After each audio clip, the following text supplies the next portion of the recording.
I've got the looks and the charm of an old movie star.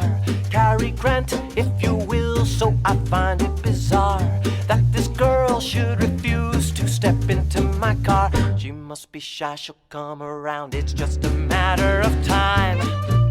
Aurora, Aurora, Aurora. Hey there, Screen Beans, and welcome to Screen Snark, a podcast that celebrates all of the shows that are in our eyes, on our minds, and in our hearts. I am Rachel Corky Shank. And I am Matt, a.k.a. Stormageddon. And we're back on our bullshit. We're back. I am on the other side of PAX East, more exhausted than I've ever been in my life, but definitely smarter for it as well. How was that Ding Dang PAX East? It was great. Heard you got a lot of followers out of it. I did. That's still a little weird. They still seem to trickle in a little bit. But it was great. I met a lot of really awesome people. I'm hoping to use those connections for future guests here, as well as just future video game related stuff. But I got to play a lot of cool stuff, a lot of cool indie games. Most importantly, I got to play Boyfriend Dungeon, which for those listeners who don't know, is a dungeon crawler. You know, a game where you fight your way through dungeons, where you can also date your weapons. Sexy sword boys, sword girls, and sword theys. And it was a lot of fun. I got to chat with the community manager, Victoria, who's awesome. Just one of the coolest humans I've ever met. And I got to play the game for a bit. I'm very excited for it. It still doesn't have a release date yet, but it is definitely coming to the Switch. So that was probably my highlight of PAX. There were a couple other games that I really liked. If you want to hear more about my experience at PAX, you can actually listen to the most recent episode of Fun and Games as of when this airs. I talked about it with Jeff a little bit. Oh, that's so fun. I'm so jealous. Listen, we're recording on Mario Day. Don't even worry about it. I bought Mario Maker 2. Nice. And I love it. It's so cute. That's my video game story. This isn't a podcast about video games, though. This is a podcast about movies and TV. Derailed already. We're 3 minutes in, and I've derailed us awfully. I mean, shall we get back on track? Sure. Although that said, what I brought today is video game related, but we'll get to that. That's okay. It's not Sonic again, is it? Did you rewatch Sonic? I didn't. Although if I could, I would. Okay. But I haven't. Of course you would. Okay. So today's guest is, listen, I'm real excited about this one. He's been, I feel like I always say, it's one of my longest friends. This is like one of my longest friends, longer than any of the D&D crew or Sweet Wally. You know, this gentleman has been in my life. I don't even know how he manifested in the way that he manifested. I love him. We've laughed, we've cried, we've thrown ourselves into the ocean together.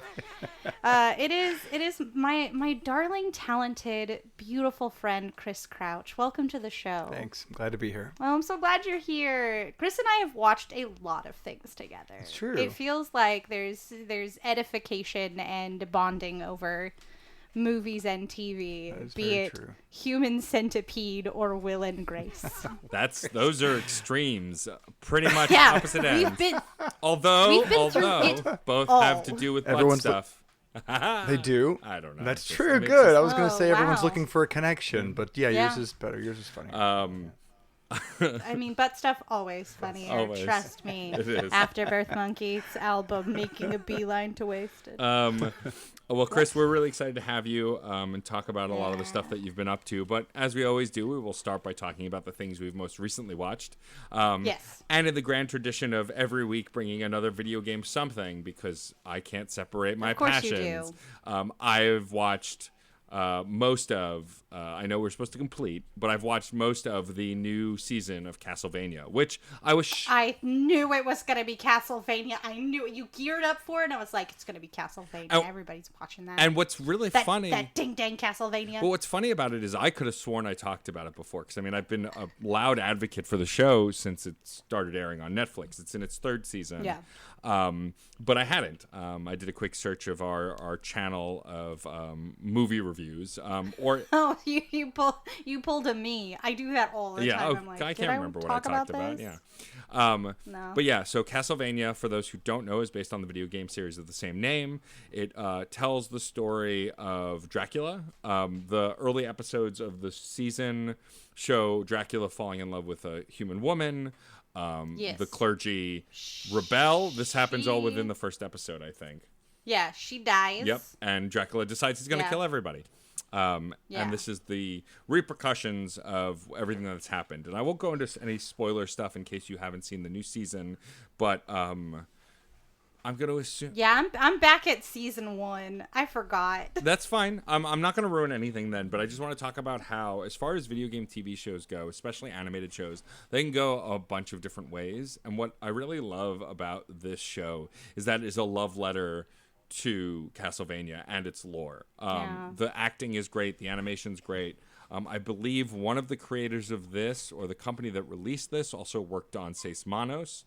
So it's created by Warren Ellis, but I believe Warren Ellis has some crossover with Seis Manos. Either he does or the production company does. But either way, which I talked about in a previous episode, and you should also watch.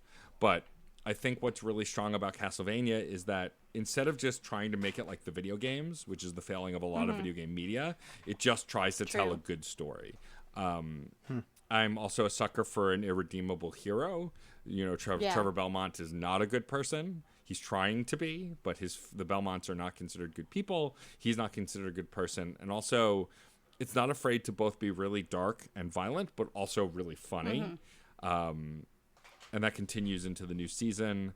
It picks up it picks up a month later from where the last season ended. I won't go into spoilers of what happened, but it picks up about a month later, and we see how all the characters are living and what is going to happen next. They kind of, in the first 2 episodes, set the stage for what the whole season is going to be about. That's great. I wonder if Castlevania is an easier project to tackle since we are dealing with Dracula as sort of like the basis. I wonder. It's just a question that popped in my head in this moment because so many video game narratives are difficult because we're dealing with an IP that was strictly in video game canon, you know, like your shepherds or your character from Undertale, you know. Where it's like, this is a deeply personal thing, but since Castlevania is dealing with Dracula, and we've had so many iterations of that character, be it like incredible pieces to BBC's Netflix version of Dracula called Dracula. Did you think I would let it hurt? No. Hate it. It's so bad. Is that a thing? I've not seen it. It's okay. So on Netflix, hold on. Let me just step out of this question while Matt gets to think about this. Netflix released a 3-part Dracula miniseries, and it's Moffat and Gaddis, 2 Doctor Who folk, doing the most BBC bullshit you've ever seen with Dracula. Like, the first episode is in Dracula's castle when he meets the guy and he like drains his life force, and then the second one is like a mystery on a boat, and then the third is like in the future and like Dracula's here in our time, and he's kind of like, I guess he's supposed to be Sherlock and the Doctor rolled into one, but he sucks blood, and it's real crazy. And like Van Helsing is a nun now, and she is really smart, and then like her niece in the future is like played by the same character, but she's like the same person. I don't get it. Same actor? Same actor, and like this kind of like idea of reincarnation, even though that doesn't make any sense because it's like the niece. It's so weird. It's so weird. Anyway, do you think Dracula is the X factor in this video game show's success? Matt? I mean, I think it can't hurt. I mean, it's something that we've heard of before, but I mean, the only thing it takes from, you know, the lore of Dracula is the basics and builds its own story around it. I think the major success of the show is the voice talent and the writing. I think the animation and the storytelling is important, but the actual specific writing of the episode-to-episode story is what makes it really engaging. Also, there's a lot of political intrigue in it. It makes it, and they show you very early on, as you know, having watched the first season, that it's not just about Dracula and wanting to destroy the humans, but actually the real heart of the story is that all of the vampires want power, and that Dracula happens to be at the top of the totem pole, but that may or may not last depending on how things go. And I think also the voice talent they've brought in, like Peter Stormare, who has played so many villains and so many things, plays like a barbaric vampire named Godbrand in the first season.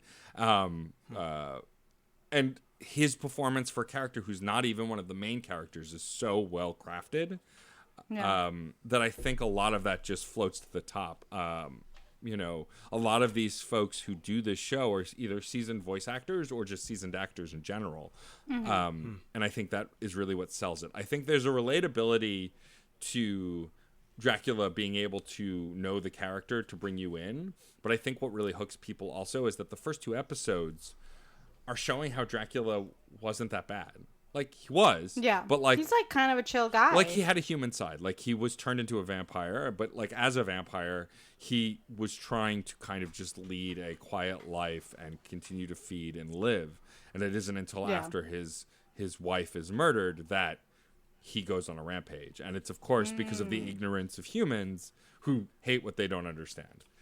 Which is something that I never get tired of seeing shitty white dudes get what they're due by doing shitty white dude things. Yeah. But it's great fun. It is. But that said, I would easily say that if you've never played a Castlevania game, you could definitely still enjoy this show. I think all you need to really enjoy this show is have a love of Dracula-style stories and of fantasy and action. And I think you would enjoy this show. Which is what you said. We're talking about, Yeah. Okay. Yeah. So, Matt Storm, if you had to sum up Netflix's Castlevania in 3 words, and 3 words only, and they can't be Netflix or Castlevania, what 3 words would you use to describe this piece? Darkness, action, humor. Darkness, action, humor. I love that. It's a selling point. I should get back to Castlevania. It's been a minute. You should. I've been sticking to like fluff things though. Like the world is really sad and dark right now, and it's just like, no, give me fluffy things. I'll take fluffy. Thank you. Fluffy, comforting. Thank you. Well, I totally get that. I think for me, because the episodes are only about 20 to 25 minutes long, it's bingeable in a way that like a 45-minute to 50-minute drama I couldn't devour in the same way. But I get that. I mean, there are times where I watch nonsense on YouTube just to survive, so I get it. Forever. Thank the maker for YouTube, to be honest. Sometimes it's a terrible cesspool of opinions, but sometimes, like, just getting you through. You just watch somebody bake a cake, and you're just like, thank you for baking this cake. I appreciate it for the cake. Relatedly to YouTube, actually, I did briefly get to meet Gerard Khalil, a.k.a. The Completionist, at PAX East, whose very fun stuff I've been watching since the 3rd episode of his show, which now has hundreds of episodes, and I pulled him aside and got to talk to him, and he was very kind. And so that was pretty neat.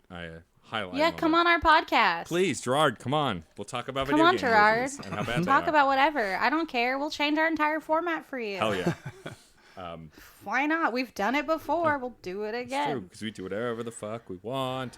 It doesn't matter, Case. Get off my back. I love how you make Case out to be this, like, omnipotent, like, slave driver almost, and this like force that I'm constantly in battle with. Even though he's literally I'm constantly in battle with Case. Even though he's literally the kindest human I've ever met. Oh no, he's such a sweet human. I love Case so much. If I didn't love Case so much, I wouldn't pick on him so bad. That's true. It's just he doesn't punctuate our 3-word reviews correctly, and then he eggs me on. It's true. Know it. On our Discord server, you can see it. I just complimented his gift game, and I'm sure he's gonna come back with something snarky. I love you, Case. I love you so much. Anyway, Rachel, in the spirit of moving forward on the podcast, what is the most recent thing that you have watched? Okay, so. To really lean into my desire to consume a lot of fluff and a lot of comforting things. Here it comes. I've been presented with a film that represents a part of myself that I forgot existed for a while. Buckle up, folks. It's sort of what? I said buckle up, folks. Yeah, it sort of has laid dormant in me since I was a young graduate of college. And as the opening title sequence of this piece unveiled itself to me in the movie theater, I said to myself, hope this doesn't reawaken something in you that's been dead for a long time. And holy shit, guys, it did. I watched Focus Features' new version of Emma! yeah. I wanted to see that really badly. I haven't gotten around to it yet. But Listen. I consumed so many Jane Austen movies as a younger person. Pride and Prejudice, Sense and Sensibility, Mansfield Park, Northanger Abbey. Doesn't matter. I watched it. I loved it. I was into it. I watched the Keira Knightley, James McFadden? Is that the guy who plays Darcy in that version? It doesn't matter. I don't care. I watched that on loop. I'm not kidding. That was like on repeat in my house.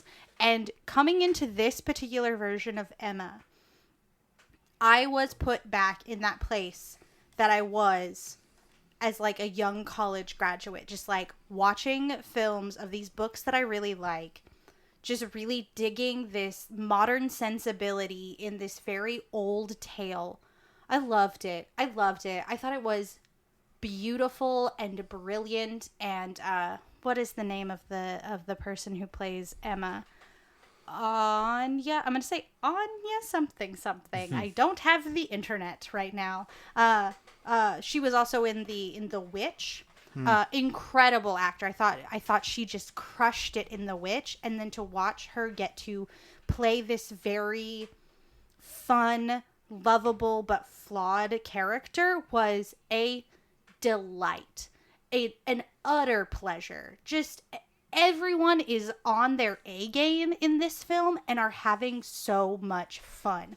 Miranda Hart as Mrs. Bates, I forgot how funny Jane Austen novels were. Yeah. And she just brought this life and this light to this character that I hadn't thought about in years.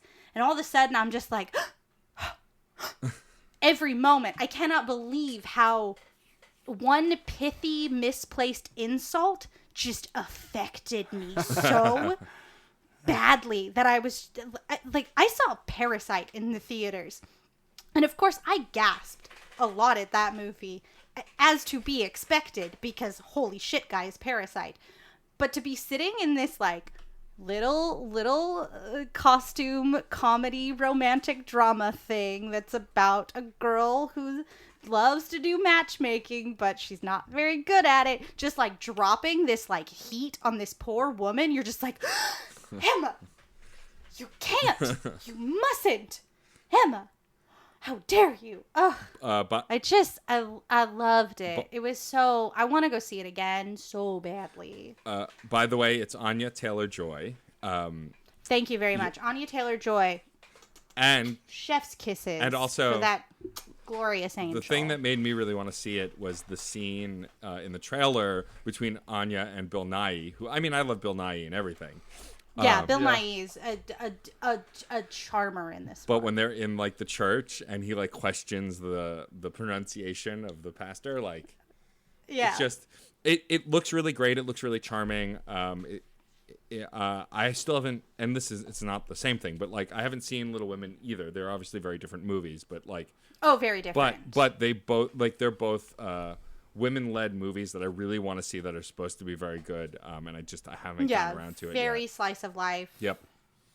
Yeah, I would recommend Little Women over Emma. Okay. But if you have a shine to like experience one of Jane Austen's works with this true to time take that also is infused with a lot of like modern feeling, you know, they're not doing anything particularly modern, but the way that the actors have been directed and the choices that they are making feel so current and so relatable. You know, you know a Mrs. Bates in your life. And I feel like where the Knightly Pride and Prejudice is very locked in its time, which I think makes it very evergreen and very timeless. This one kind of like gets that there's a pulse to our society and is trying to sort of almost comment on us through the boundaries of being trapped in the late 1700s, early 1800s. I think it's really great. I think the choices that Anya is making as Emma ring really true to modern takes, even if it's just like the way her face looks. There's just moments where like her face is just like this grumpy look, and I'm just like, girl, I've been there. Girl, you know I've been there. Are you kidding? Yes. Yeah, and I don't think it has such a discussion on class as much as other pieces that I've come in to talk about. Since it is from the perspective of a very well-off young lady, she doesn't really like have to struggle in a class system, but she is presented as someone who is beholden to those around her because of her station. I think it's also really interesting. I just keep coming back to that moment where she's kind of shady toward Mrs. Bates, and if I get that character wrong, I'm so sorry. And the discussion that's had about that, like, you are a leader in our society, Emma. You point the way in terms of manners and decorum. And when you are mean to someone below you in this station, someone who is struggling financially, you are giving everyone else license to also be cruel to this person. And you know that's not right, Emma, and you know that you've done a bad job. Like, boy, the number of gift baskets that she brings by the end of that movie, it's great. I think it's a wonderful coming of age tale, a bit of self-discovery.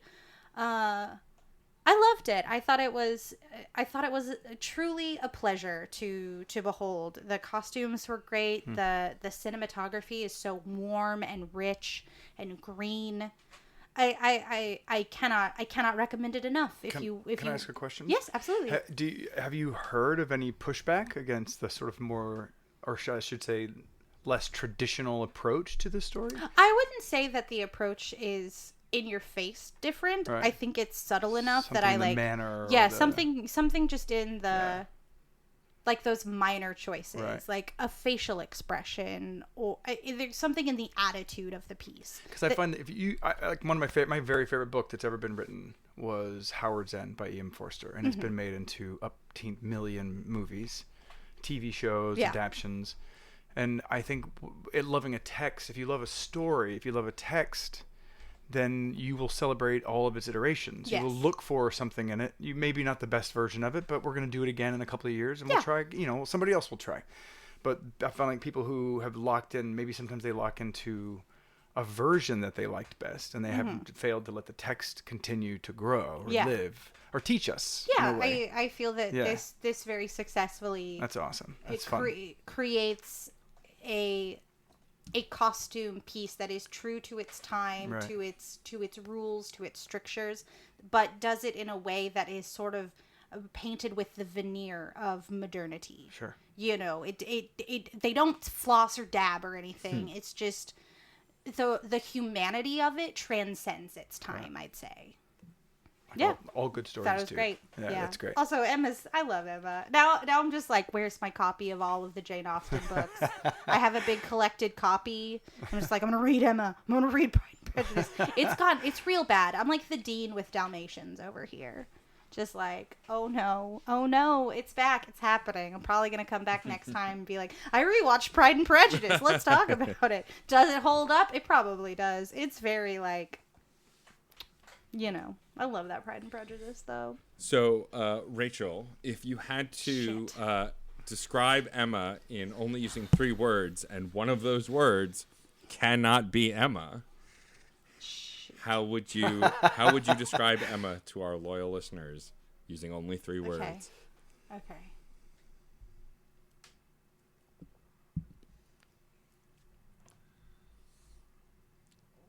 A hush falls over the crowd. I have 1 word, and I don't know the other 2 words that I want. Well, I would start thinking about those other two words. Yeah. I know. I'm working on it. Matt, I'm working on it. Gosh. Leave me alone. Someone's got to fill the time while you fumble around in the dark. Thank you. Trying to find those two words. Lovely, effervescent Austin. Excellent. That's a great way to describe it. There you go. Yeah. You did it. So Drop it's that a mic. It's a good take on a property. Excellent. That's awesome. And I did get asked if I wanted to watch Clueless after watching it, and to be honest, no, I didn't. No. I get it. It's like the same story, but I think I also did watch Clueless like not that long ago, so I'm satiated for the Clueless right now. Well, that's good. All right. Well, moving on. Go watch Emma. Yes, go watch Emma. Do it. I'm gonna do it as soon as I'm not quarantined to my own home. There you go. Don't worry, I'm not sick. I'm avoiding the people who are sick.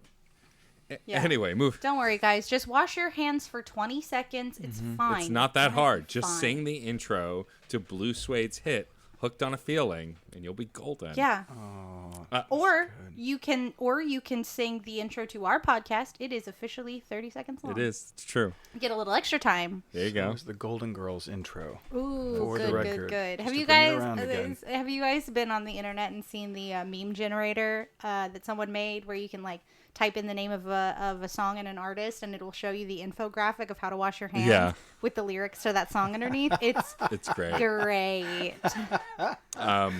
So Somebody was homebound and had Yeah. time to make that. make That's it. great. shifting the conversation to our incredible guest, Chris. Chris, Yes. what is the most Yes. recent thing you have watched, sir? Well, this was a struggle. I start a lot of stuff that I don't finish, and I was asked to make sure it's something that I have completed. Yes. You can ask my husband. He has sped ahead of me on several TV shows. I think the last time I finished something all the way to the end, I was in a red-eye seat on an airplane, so I could not stop it or leave, and I'm grateful because it was. And maybe it's been discussed, but it was Bohemian Rhapsody. Oh no, we haven't Queen discussed We that actually either. haven't talked about it. Yeah. Oh No. my God! It was I just like yourself, Matt. I have been in such a dark, weird, spiritual place lately. I have been looking for padding. Yeah. I have been insulating myself with. Mostly, I've been rewatching things that I've seen. I put on several episodes of Happy Potter whenever I'm feeling blue. Golden Girls have got me Best through show some dark ever, times. Ever. So it's been hard for me to take a risk on something that might emotionally challenge me. Yeah.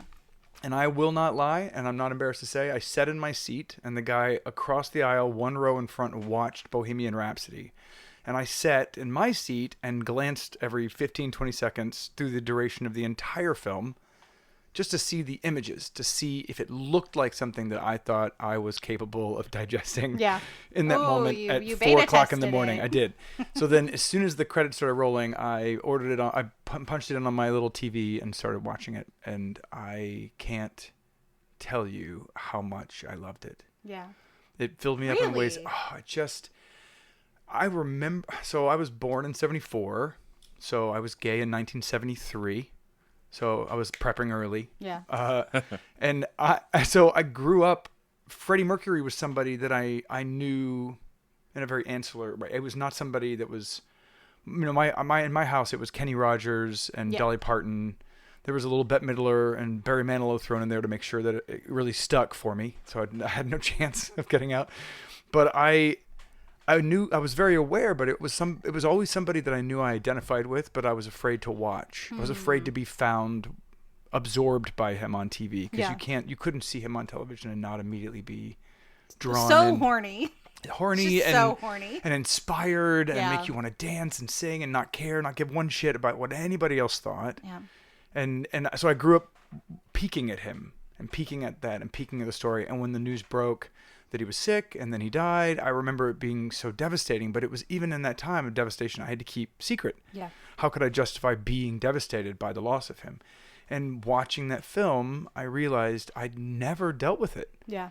I'd never let myself mourn him because by the time I was healthy enough personally to let myself do it, it was old news. Mm-hmm. And so in this beautiful way, this film, so wonderfully crafted, gave me a funeral for this person that inspired me without me ever having a chance to really enjoy him in his time. So I've had to enjoy him after. It's really interesting. So I've avoided this movie for quite a few reasons. The biggest being, and Rachel knows this already, I feel like we've talked about it before it's come up. I'm a diehard Freddie Mercury fan. Queen is my favorite band of all time. I was inspired by him as well. And he was, he died in my childhood. And I didn't even know him that well then. And I didn't come out as bisexual until much, much later. So I don't even know that he was an influence, a conscious influence at the time.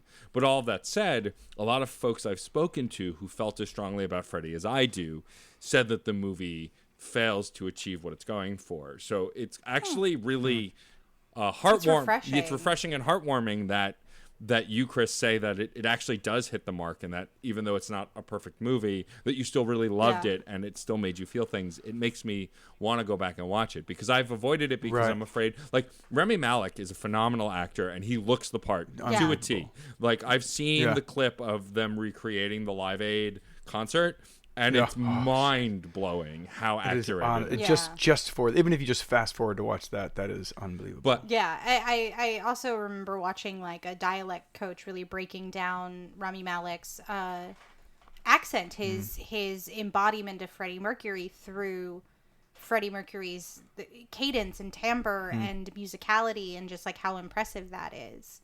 Yeah, I wonder if a lot of it has to do with just our general zeitgeist feeling about biopics, especially musical ones, how they kind of all are hitting the same notes in the same way. Maybe, I don't know if Rocket Man is an exception to that or not. I didn't see that yet. But just that framework of this is the guy before his big performance, and he's gonna think about his whole life. It's called Walk Hard, and we did it. I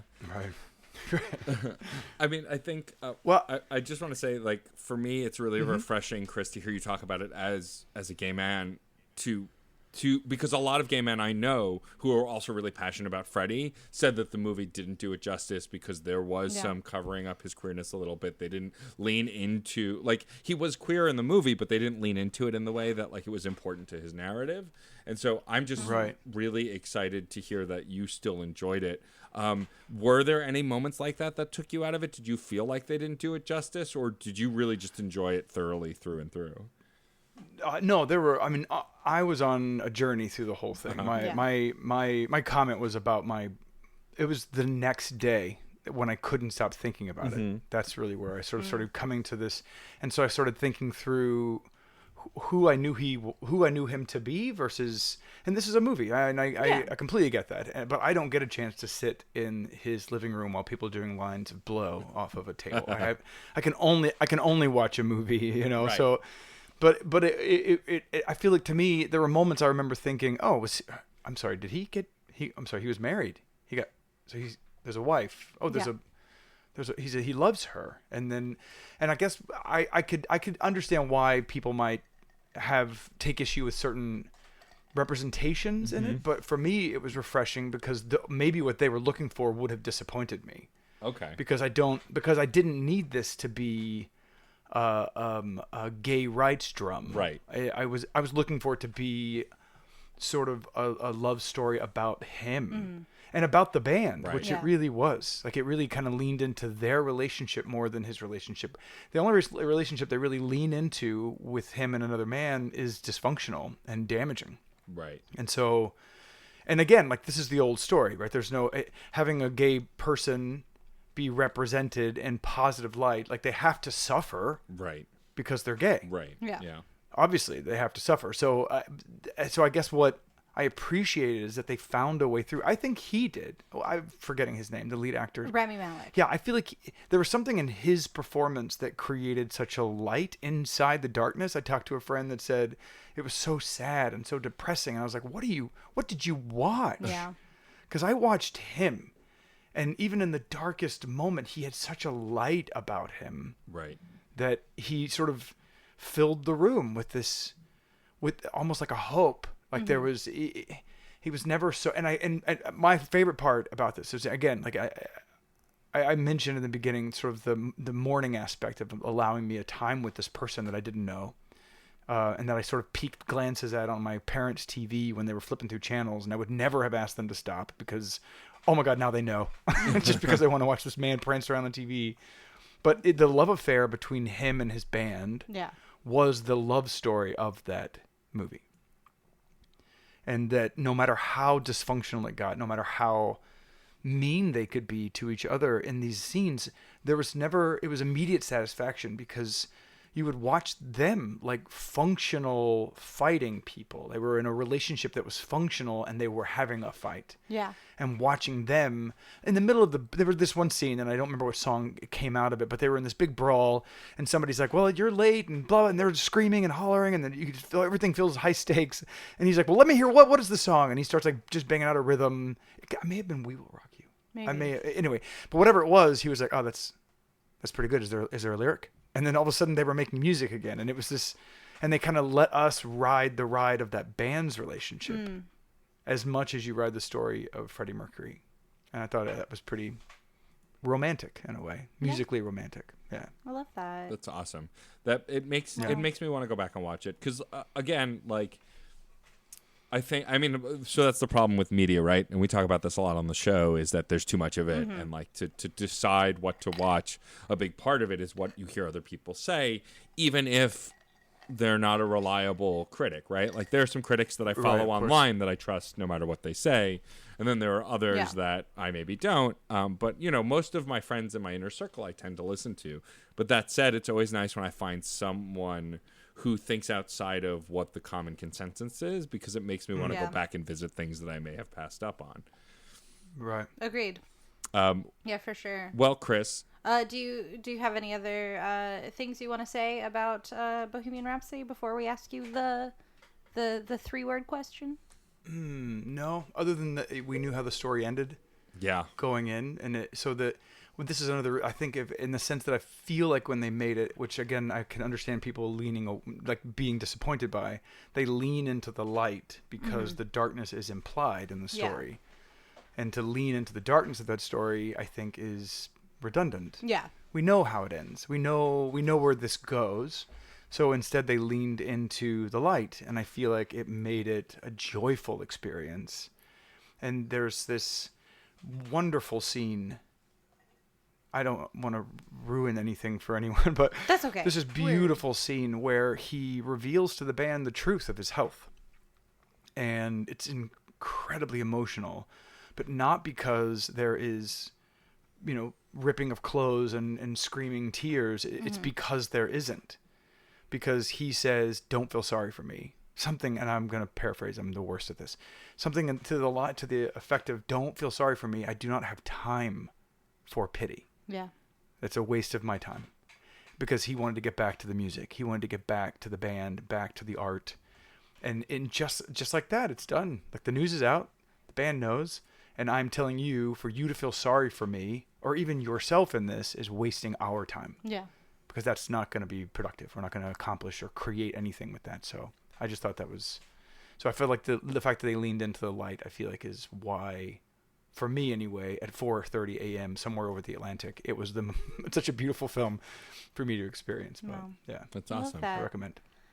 So Chris, if you had to sum up Bohemian Rhapsody in 3 words that are not Bohemian nor Rhapsody, how would you describe this film? I'd say damage, hope, love. Oh, that damage, hope, love. Nice. It's very good.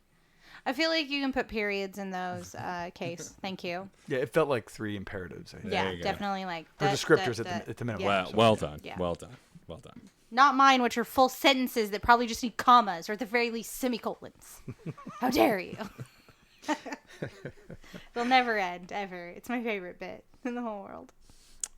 Well, this is the part of the show where we chat with our guest a little bit about the stuff that he does. So, Chris, I know that you're an actor, and you actually traveled as an actor quite a bit. Is that correct? That was correct. Yeah. In fact, I did theater for about 13 years. Wow. Mostly on the road. living out of a suitcase. And was it all theater? Was it musical? We're straight cracking plays? open a wine over here. It's fine. We're getting into Chris now. We got to open that That red. that was just Foley. That's all that was. Yeah, it's fine. Don't worry about it. It's not a Rachel Chris hang if there isn't red wine. Okay, you tell me when you want me to pour you Oh, some. yeah, out. right. Okay, yeah, okay. So, always ready. what was the question? Oh, just what was it like to travel and perform that way, especially since, I'm sure when you're in school for acting, the big push is for like screen or like Broadway, and like they don't really talk about the traveling acting probably Right. as much. We don't talk about your carry-on package, right? Yeah, or how to do a national tour. How to share a double seat on a bus with somebody for 8-hour trips. You know what? I actually studied journalism in school. I have a writing degree. Oh, wow. From college. I went to school. I sang as a kid a lot, and I ended up actually. It's not even a humble brag because I'm 47, 46. I was 18 when this happened, but I was actually ranked first chair, tenor 2 in Texas my senior year. So it got me some scholarships. So I was able to audition for the university I ended up going to. I went to TCU in Fort Worth on a vocal performance scholarship, but it was for non-majors because I didn't have any interest in pursuing. They had more of a classical program, and I didn't want to be an opera singer. But I went and I got a scholarship to sing in their choir and take voice lessons, and that was all I had to do to keep the money. Wow. Oh, wow. So I did that for a few years, and I ended up dropping the scholarship. I'll be honest, full disclosure. I feel like if I hadn't, they were gonna drop the scholarship because I was 20, 21. Yeah. I was not half as disciplined as you need to be to do that craft. Very and true. the people that were in that program that were just every day up and out, all their heart, and I was giving you 15%. So I ended up pulling out of the program. But my freshman year, I ended up in a modern dance PE course, which I loved, and so I ended up taking dance classes all the way through college while studying journalism. So by the time I graduated, I moved to New York with 5 of my friends from the dance program, and they were my first roommates here. That was 22 years ago. So I went a year of acting classes at Marymount. When I got here, I went on audition, booked a young audience tour, and then hit the road. So I ended up doing road theater for about 13 years, 12 or 13 years. Wow. So it was great. It was wonderful, and I'm not sorry that I did it, and I'm not sorry that I stopped doing it. And I think Yeah. that's important, At all. right? Yeah. As two people, your humble co-hosts who have stepped away from things that were great. In their time. Congratulations. Everything has a time and In their everything has time. a season. And honestly, the biggest thing You got your husband out I did. of it, so That's actually there my we next. go. I was going to say Yeah. I cultivated an adult relationship, and that necessitated me unpacking my suitcases, and I'm ever grateful. So Yeah. yeah.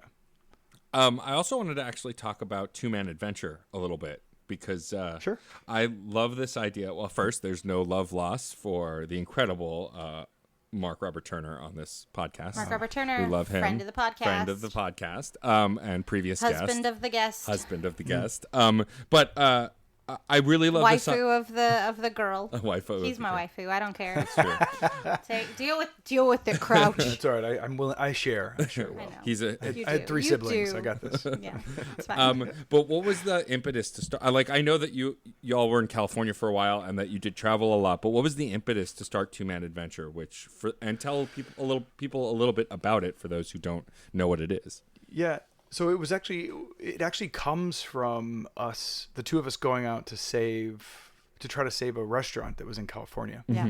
So this was almost 3.5 years ago now. We were asked to go out to Santa Monica to work in a restaurant that was really struggling and see if we couldn't find a way to sort of bring it some life.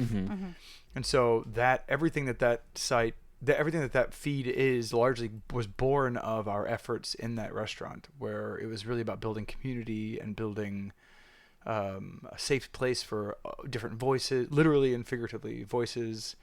So we took a restaurant that was virtually empty every day, and then we ended up packing it out every day and every night with unending events. So we were doing Monday open mics, Tuesday movies, Wednesday trivia, Thursday comedy shows.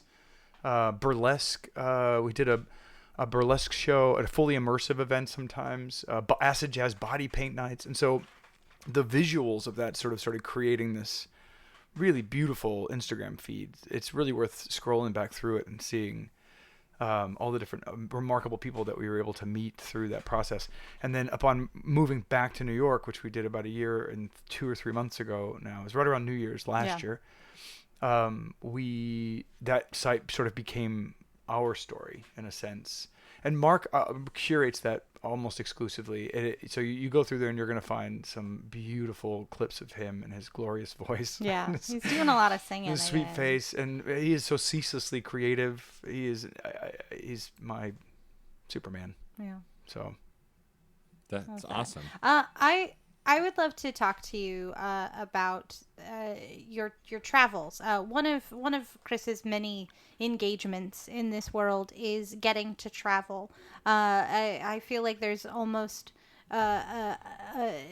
never a space of time where Chris is not jet setting to Barcelona or to Scotland. And I just want to, I've never really asked you this in our person friendship, but how did you get into the traveling and the jet setting and the for a short time I wrote, but when I turned 39 years old in the year leading up to my 40th birthday, I set out to sort of write this story, a blog about my grandparents. And it ended up stretching for about 2 years. So I wrote it until I was about 41, mostly because I didn't know what to do next. Body in motion. So I wrote a blog called One Trip Around the Sun, which was meant to again be 1 year of my life, the 39 to 40. My grandparents had been huge travelers. They traveled the world. And they would come home to my hometown, and they would, in our little town in Texas, and we'd all go out to their lake house, and they'd set up their slideshow, which sounds like such a nightmare. And it probably was to me, in truth, in my youngest years. But as I got older, I started seeing these pictures of things and places, and I couldn't get over that there was such a huge world outside of this little town of about 10,000 people that I was living in. And so my parents took us into the world as often as they could, but there were 6 of us. So we were road tripping to Colorado and camping, and every camp they could put us on, they would send us, probably for them as much as us. But when we lost both of my grandparents, and all of their things, all of their stuff was just sitting in a garage at my aunt's house, and it was getting damaged. So I decided to bring it all to New York, and I spent a couple of weeks combing through slide by slide by slide. My friend Carrie gave me her scanner so I could upload the images, so I could have digital copies. I used the internet to send images out and have people try to help me figure out where they'd taken pictures. And so the project, One Trip Around the Sun, was going to be me going to as many places as I could possibly get to that my grandparents had been to, stand where they stood and take a picture with me in the place where they had been. And it turned into one of the most exciting things I had done. It didn't last, but like I said, a couple of years.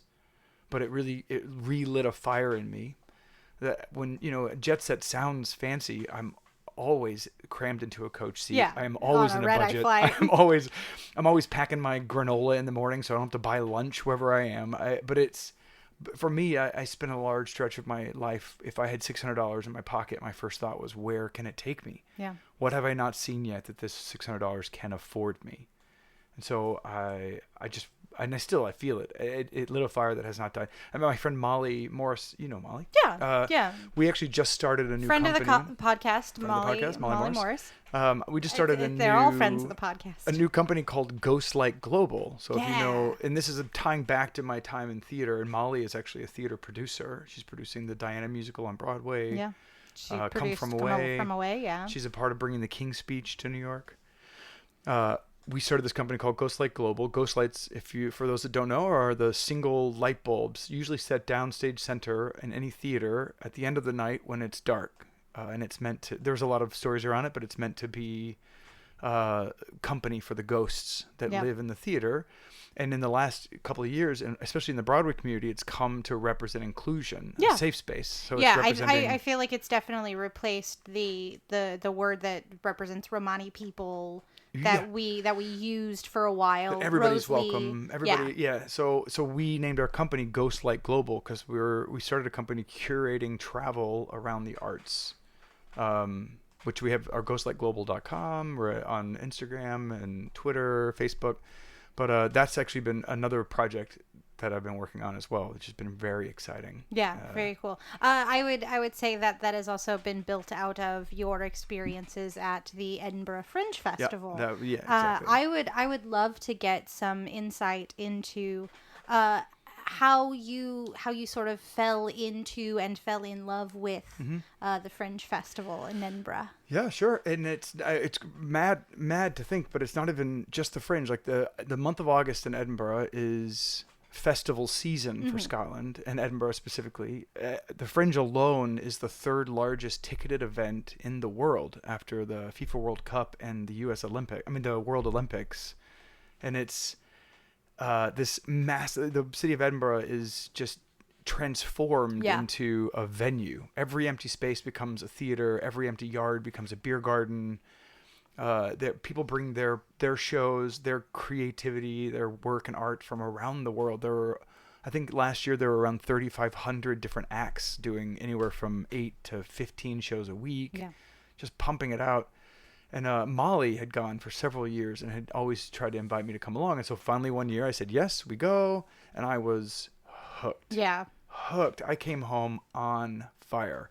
I probably came home thinking I was capable of writing like 15 plays. That may or may not be true. But it inspires in that way. Like you're sitting in a show and your mind is opening up in so many profound ways. And you're in this beautiful Gothic city and you're drinking Scottish ale and the people of the world have assembled into this one small city in Scotland, and it'll change your life. Yeah. It really will. And this will be my 10th year in a row going to the festival. Yeah, I definitely am always living in that moment of Gen Con and the Fringe Festival happen at the same time, and it's like whichever one I go to first is probably the one I'm always gonna go to. Boy, oh boy, oh boy, does she have an addictive personality? But yeah, I'm not consistent. No, I'm just addicted. That's true. And you went to 2019's Fringe Festival, yes? Indeed. Yes. Yeah. What piece of that year really like struck you as like the one that lit that fire that lives in your guts? You know, it's interesting because it was a show I didn't expect to hit me like that. There's a company of actors. They're London based, but they all studied at the Lecoq the school in Paris, which is this really intensive acting program. And as I understand it, having never attended anything like that in my life, the last year is all clowning, which is not rodeo clowning. It's clowning. It's physical. So I would kill to be 10 years ago, almost 10 years ago, Molly and I were at the Fringe, my very first one, and we went to a gallery opening of this woman who painted portraits. She wasn't a painter. She was just a wealthy woman from America who was selling pictures to raise money to refurbish this theater in Scotland. Wow. And Molly met her on a flight. So we go. And at the thing, she'd invited different companies that were performing in that theater that year. And one of those companies was Rum and Clay. And it was their very first year as a professional company. Yeah. And this was their very first offering. And it was my favorite thing I saw that year. And we have seen everything they've done since. And there are every year, like, cause in any way, like people release albums. Like sometimes their plays were the top thing that year. Sometimes they were the mid. They were always good. Mm-hmm. But this last year they did a retelling of War of the Worlds. But they did it, and this is again, this makes me think of Emma, because they took what we all know, a story we know, and they were able to sort of reintroduce in a way that we had not expected. They let the story, the actual text from the story come alive again in a new way. And they told it from multiple angles, all with incredible physicality and the clowning. And it was done as a reporter going back to discuss the ridiculousness. You would love this. The ridiculousness of the town where it was supposed to have happened now having diners named after aliens, or so that now their whole economy is built on something that was a mistake, that didn't really happen. Yeah. And so while she thinks she's there to sort of uncover this falsehood, what is uncovered is so much truth, but it's revealed in different ways. And so that show has really stuck with me. I've thought about that a lot this year. I love that. It's amazing. But in that same way, like we let an old story stay alive and it will keep telling itself. Yeah. I think that's one of the great things about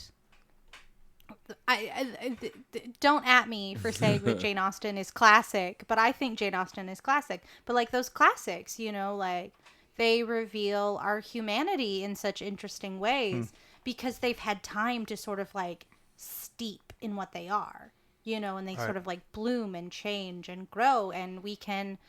Yes, sometimes we put Hamlet in space, but maybe Hamlet in space means something, you know? Maybe it's just like, holy shit, Hamlet's in space now. That's crazy, but let's really think about Hamlet. And if anyone wants to look up that theater company, which I highly recommend, it's Rum and Clay. Rum and Clay. But it's Rum, R-H-U-M, and Clay, like the soil. Beautiful. Yeah, beautiful. I love that. That's awesome. Ugh, I love that. I love the way that you talk about this festival because it reminds me actually of what I recently experienced with PAX East. So I'd gone to PAX East for many years when it first started and then hadn't gone in a long time. And this year I got asked to be on a panel, which was super exciting. And it got me a special guest badge for the whole weekend. And so I ended up viewing the weekend as work instead of hanging out, even though I did get to enjoy it as well. But I came back from it so energized to create and do more stuff. Jeff calls me out in the most recent episode of Fun and Games because I had all these ideas pre-pod that I want to work on, and he's like, "Sure, I don't have time for any of this, but we'll figure it out. We'll make it happen." Like this idea that I want to create more because I met a ton of awesome people in a scene that I really care about. And it just makes me want to do more of that thing I'm already doing. And I think also that comes from sunsetting a previous thing that I was doing more of that I'm moving away from just to focus on other things that I want to grow. And any live event that can give you that kind of energy instead of you being completely drained from, I think is super important and super exciting. Yeah, and I feel like it's those things too. You lean into your passion, and it will reveal to you different things related to it that you can continue to grow. I mean, the Ghostlight Global, the company Molly and I started, came because we go to the Fringe every year. We go to Edinburgh every year for the festival, and then we were like, how can we offer this to other people? Yeah. So our signature trip will be the festival. It will be us curating this for theater donor groups and things like that so that we can bring people to it. And I'm actually, just like you said, I'm excited to see what I discover about my experience there this year, and especially next year when I know we're bringing a few groups with us, that when I take something that I love that was so singular and personal, expand it into like my relationship. Mark's been going for the last few years. Molly's partner's coming several years in a row. And then a group of friends the last 2 years. And now we're turning it into a business for ourselves. And I'm really interested to see how it develops my feelings towards the event itself. Yeah. Like what it will reveal for me. But. Yeah, I imagine, and I could be wrong, but I'm rarely wrong. I'm very magical like that. That it will. Yeah, I'm very magical. Okay, I've got the power of manifest. I didn't say anything. Don't even. I agreed. He answered in the affirmative. See? Yes, I'm always right, and I'm always magic. I think it's that Shakespearean idea of the more I give, the more I find that the well is still full. You know, I think that's from Romeo and Juliet. Like, it doesn't end. Right. You know, like I think when you plant the fire seed into someone else or with someone else, it only strengthens the resolve. It only enhances the fire. And I think the only way that fire can be snuffed out is through the rejection of that. Like you plant the fire seed for someone and they don't take it. They don't accept it. And it shrivels in the rejection. But I think since the Fringe is so powerful and so evocative and so much a part of our global experience as creatives, as theatrical people, as patrons and audience members, I think that fire seed will just grow and bloom and change and be more impactful because all of a sudden it's not just for you. Right. It's for us. You know? Yeah, it's the difference between giving something away because you don't want it and giving it away because you need it to expand. Yeah, because you're going to grow it. Yeah, this is going to make a difference for you too. Our tiny little microcosm universe in our person. Right. You know, yeah, That's all. Awesome. Sometimes I'm drinking red wine and I'm ready to explain the universe. It's my fault. I'm sorry. Don't even worry about it, listeners. All right. Well, I love you, listeners. I love you. uh-oh, we've hit that point. No, it's just kidding. I'm kidding. that was absolutely a joke. No, I know. Yeah.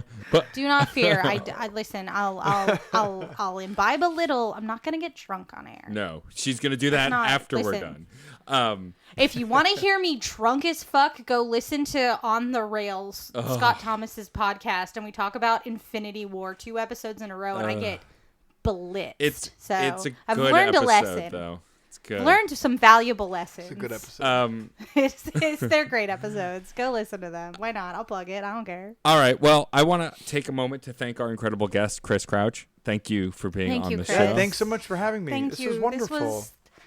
This was. I was nervous. This was. You were Yeah, I know. great. This A was charmer as always. feeding, like to my heart. To be real, you did like a tiny little like droplet of what the French does to me good. today. Right now, That's I'm very very kind. excited. Um, I feel good. I feel good. I feel like I can take over the world. Let's start 8 podcasts. oh God, no. Let's do it. Please no. Unless you're editing, Let's go. writing, and curating all of them, and I can just show up. Yeah, I'm ready. DM me. Let's make a podcast. While Rachel goes off on a tear creating a million new podcasts, Gonna make a podcast. I'm going to prep Chris and say that we have one final question for you. But before we get to that, We do. It's a surprise. We have some people to thank. Rachel, who do we have to thank? First and foremost, thank you to John Presnell for the use of the song Aurora off the album Fair Game featuring Stefan Remble. I would also like to thank the incredible Katie Bug for our awesome logo. Yeah, I love it. I love it. Our hair isn't the same, but I still love it. Same. The sentiment's the same. The sentiment is the same. And I also yes, want to shout out the Certain POV Network, which we are a part of. We have not been For fired not yet. firing us. Nope. They haven't fired us. Listen, they'll never take us down, Storm. Never. They'll never take us alive. No, thank you so much. We have a Discord server for the Certain Point of View Podcast Network. Join us over there. Watch Case and I in a merry war. We're like a Benedict and Beatrice if they were in a podcast network together. You can find the link to that Discord server, as well as a ton of other shows on this incredible network at certainpov.com. The link is permalinked there. There are a ton of other really great shows, including a coming soon show called Serial Killers, featuring Ben and Addie, formerly of the Certain Point of View podcast, talking about breakfast cereal and cartoons, 2 great tastes that taste great together. Yes. But yes, so definitely go check that out. I, of course, as always, want to thank my incredible co-host, Rachel Quirky Shank. Oh, and I want to thank my incredible co-host, Matt, a.k.a. Stormageddon. And before we wrap this thing up, Rachel, ask Chris his question. I will. I was born for it. Chris. Yeah. I'm nervous again. Don't be nervous. It's okay. Everyone is tested in this fire. All right, I'm ready. So in the long history of colloquial storytelling, as it has advanced into the medium of film and television, we have relied on certain storytelling elements, ones that are repeated again and again and again and again and again and again and again till they become a trope, a beautiful trope. God loves a trope. If you could choose one trope to instantly be true in your life that is featured in movies or TV, what trope would you choose to be true? Oh God. I know. It's a fun one. It's a mind fuck. Oh, can you edit out my long silence? Nope. That's the fun we part. never edit out the silence. It's part of our charm here Wait. on the show. Finger quotes charm. Okay. Silence is charm, but only on Screen Snark. We don't even let it stay silent for that long. We really do fill the time and make noise. Yeah. Holy crap. I know. What a question. Oh man. Oh boy. That was you really. I thought Yeah. I was ready. I was listening. I was like hearing all the words. Yep. My brain was working. Just, I'm gonna just say. wasn't ready.